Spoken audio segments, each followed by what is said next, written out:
I feel this is a great place to start for this particular chapter. Trust, be it in interpersonal relationships or in our cherished institutions, government officials, religious leaders, school teachers, health officials, media personalities, etc., must be earned and nurtured over time.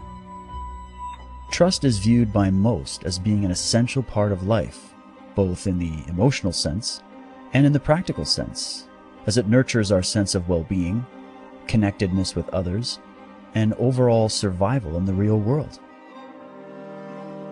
Those who've experienced a loss of trust with someone at some point in their lives know very well how devastating this can be. We prefer to see the world and all the people in it as being as well-meaning and trustworthy as we see ourselves.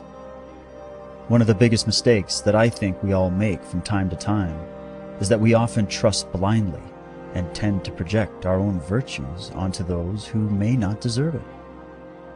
And when this happens, it is devastating because we have to admit to ourselves that we were deceived, or at the very least betrayed and let down by someone that we wanted to trust.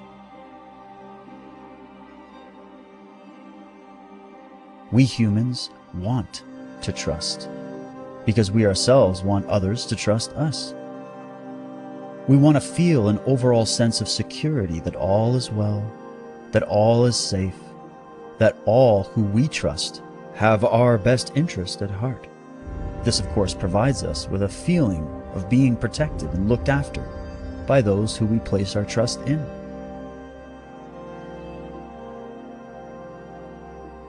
Now, I have a feeling that if you have followed this series thus far, or have honestly looked at the reality of our present situation in the world, you might be feeling that very sense of betrayal and devastation that I've described.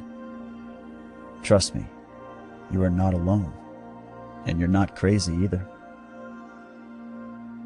So if we humans want to trust, we must understand that trust is what we prefer. And sadly, that trust is far too often offered up blindly and with little to no personal validation. We prefer trusting rather than questioning or doubting, because questioning and doubting requires critical thinking. It also requires the often arduous task of investigation and validation to confirm whether or not the doubt is justified, or if our initial feeling of trust is justified. This takes work that is often uncomfortable, because in my opinion at least, we are actually not grappling with our trust issues in others as much as we are grappling with our trust issues with ourselves.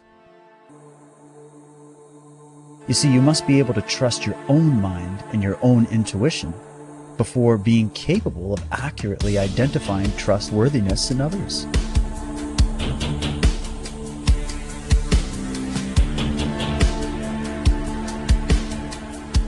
Those who trust blindly and with no second thought whatsoever often struggle with internal trust issues with themselves and are most likely seeking validation from those who they so unconsciously project their trust upon, rather than seeking trust itself in its authentic form.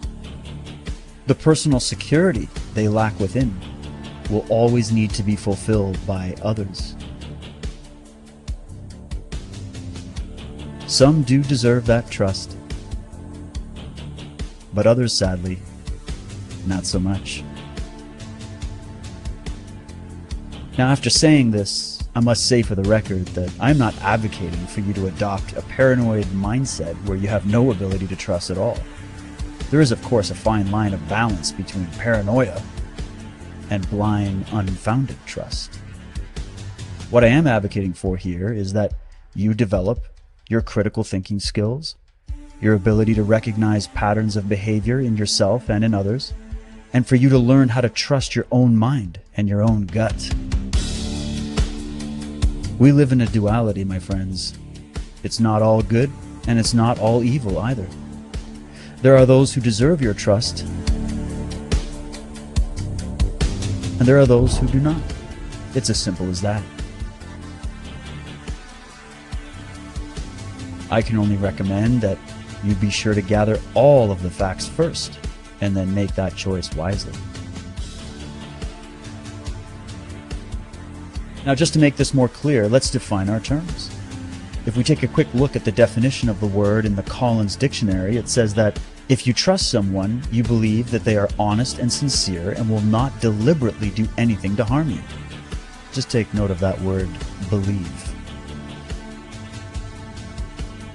Now that the definitions have been established, let me just ask you a few questions in relation to our present situation and the content in this series.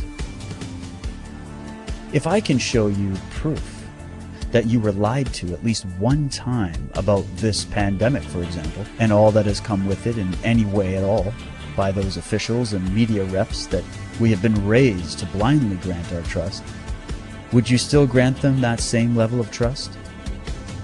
What about 2 times, or 3, or 4? How many times would it take for you to question who you've trusted? The next logical question would be, if they lied about this, what else do you think they may have lied to you about? And the next would be, if they lied about this and possibly other things, just how long has this lying been going on? What motivates it? And how widespread is it? And of course, the all-important question, how far back does it all go? A few more questions would be, why do we have a population of people that remains subservient and blindly obedient to these governmental and medical hierarchies that may not deserve their trust? Why can't they see the deception? And then, of course, as it relates to our current medical system, why do we have so many sick and immunocompromised people in the world?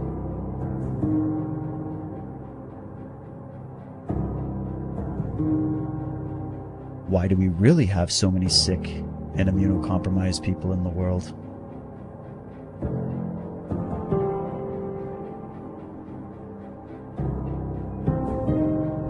And I said to Adam Schiff, you know these companies are greedy companies. You know they're homicidal. Any Democrat will tell you that. But the 4 companies that produce all 72 of the vaccines that are now mandated for American children, every one of them is a convicted felon. Yes, they are.